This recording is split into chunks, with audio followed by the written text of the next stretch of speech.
Nosaltres som la Marta, l'Estela, la Paula i jo, l'Anna, i ara farem la presentació del moviment obrer. Comencem amb una frase d'Albert Cañigueras del libro El trabajo ya no es lo que era.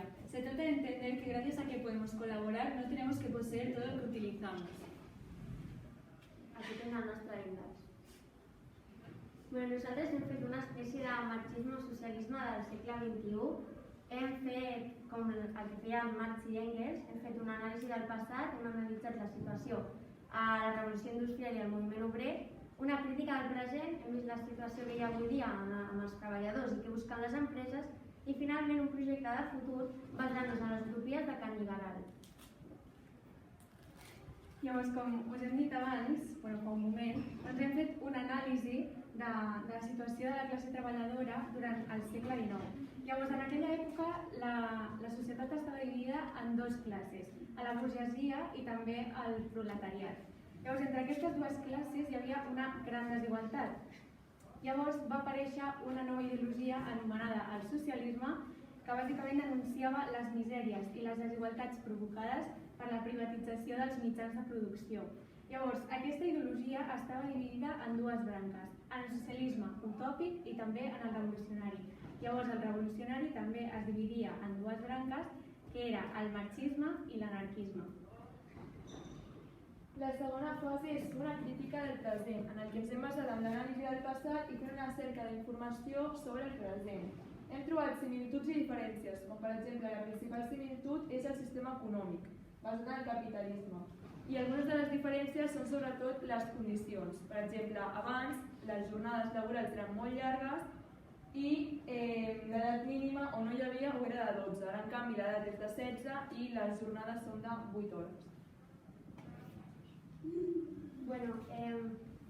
La situació, encara que ha millorat, encara hi ha molta precarietat i algunes plataformes com Amazon, Uber, etc. i també a països que no estan desenvolupats.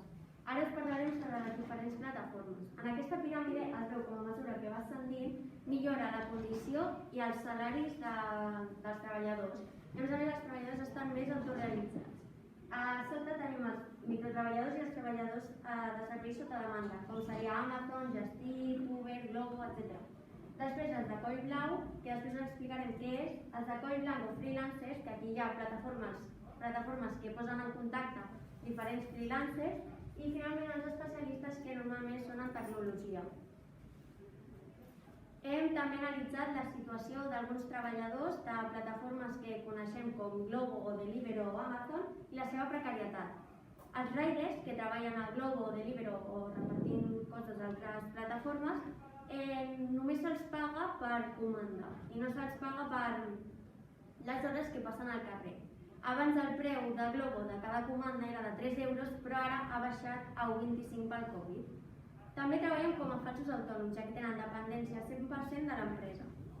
Glovo també els assegura que tenen un segur mèdic, però se l'han de pagar ells mateixos. Glovo només el contracta.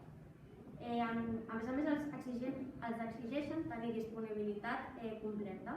I finalment, a Amazon, el gran problema és la temporalitat i la pressió que ells posen per complir amb els plaços d'entrega. I normalment contracten a gent jove i quan aquesta baixa el ritme es fan pressió psicològica.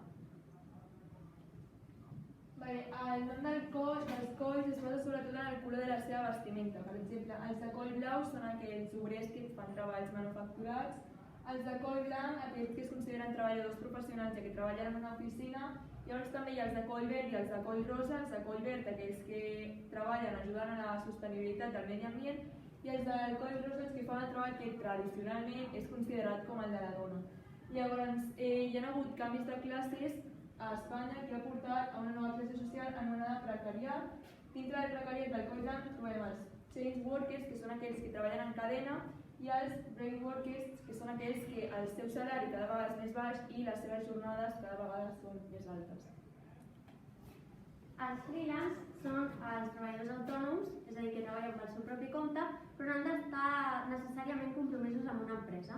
Avui dia, els freelance que més es busquen són els que estan relacionats amb la tecnologia i destaquen en el mercat, com per exemple els d'anàlisi de dades, experts en Excel o Office, traducció, edició de textos, etc.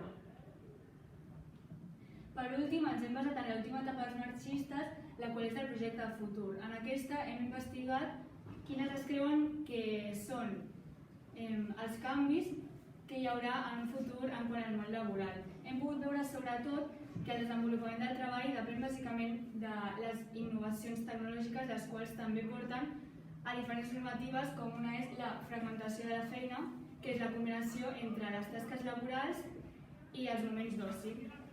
Creiem que aquest fragment del llibre de Canigaral resumeix perfectament la idea de que el futur bàsicament està a les nostres mans. A part d'això, també ens hem basat en idees marxistes que el que volen fer és començar a actuar amb el socialisme, que encara diuen que existeix, per acabar amb el capitalisme però sense destruir radicalment aquest sistema econòmic, per així poder tenir millors condicions en un futur laboral. A part d'això, hem pogut veure que aquesta evolució cap al futur, en quant al treball, ja ha començat, sobretot pel fet d'haver-hi noves formes de treball, com per exemple el freelance que ho ha explicat abans la Paula, el crowdfunding, el teletreball que nosaltres, per exemple, ja l'estem donant a terme fent les classes online, o el fet de la substitució per intel·ligència artificial i robots en algunes tasques laborals. A part d'això, també veiem que les empreses estan començant a buscar més tenir habilitats toves, que són bàsicament una combinació d'habilitats socials, les quals no es poden ensenyar acadèmicament, i en conclusió veiem que en el futur hi haurà molts canvis, sobretot parlant tecnològicament, però curiosament també de vocabulari, com explicava Canigaral en una de les seves utopies. I fins aquí la nostra presentació, esperem que us hagi agradat i si teniu alguna pregunta doncs ens la podeu fer.